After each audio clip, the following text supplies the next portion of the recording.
Vous n'avez cessé, Dionysiens, de nous assujettir à un ministère de la vérité. Monsieur le Président, messieurs les membres du jury, chers auditoires, tamponnés et d'ailleurs, c'est la désolation. Oui, la désolation que vous voyez sur mon visage. Désolé.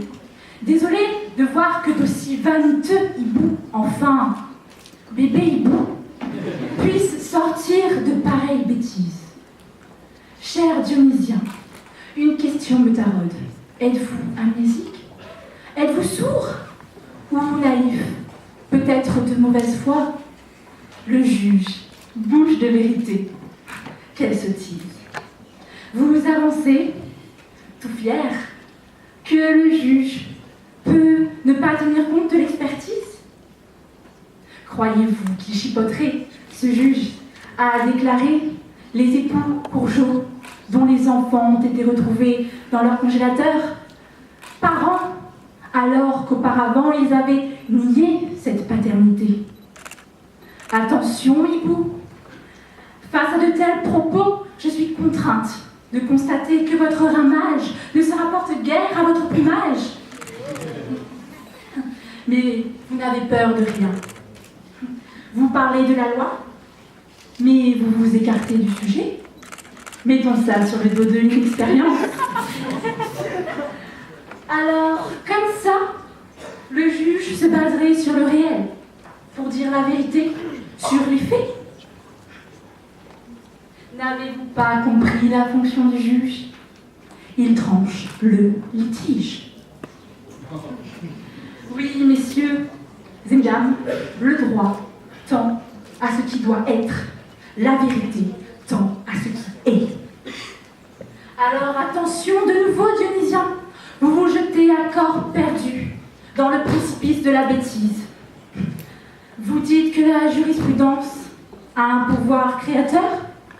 Je croyais qu'on parlait du juge, et non de la jurisprudence, mais bon, je vous pardonne cette approximation, que nous mettrons sur le dos de l'inexpérience.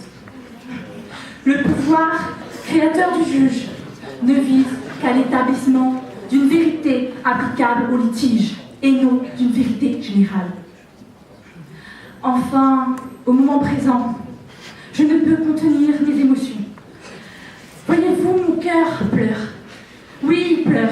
Il pleure de joie lorsque j'entends sortir du bec de ces oisillons que le juge pardon, excusez-moi. J'entends du bec de ces oisillons qui veulent nous faire dire que le juge dit des mensonges. Vous vous êtes trompés. Nous n'avons pas dit cela. Manifestement, vous vous entêtez à déformer nos propos. À suivre votre raisonnement, nous pourrions appliquer ce syllogisme, certes faux. Socrate est un chat, les chats sont mortels. Pardon, je me suis trompée. Socrate est mortel, les chats sont mortels, donc Socrate est un chat. Ne vous a-t-on pas dit que ce syllogisme est faux? Mais puisque vous parlez de mensonges, il faut qu'il y ait des vérités, donc il y a des mensonges. Enfin, petit hibou, il est temps de sortir du nid de papa hibou et de maman hibou et de prendre votre envol, et je vais vous y aider. Vous vous êtes trompés de combat. Nous ne faisons pas du juge notre victime. Au contraire, ce juge, c'est votre magistrat, c'est mon magistrat, c'est notre magistrat. Le juge, bouche de vérité, quel doux rêve. Il est contraint, oui, contraint de rendre une décision. Il faut bien maintenir un ordre social. Et quelle tâche déjà difficile de trancher le litige. Alors pourquoi vouloir sanctifier ce juge comme bouche de la vérité?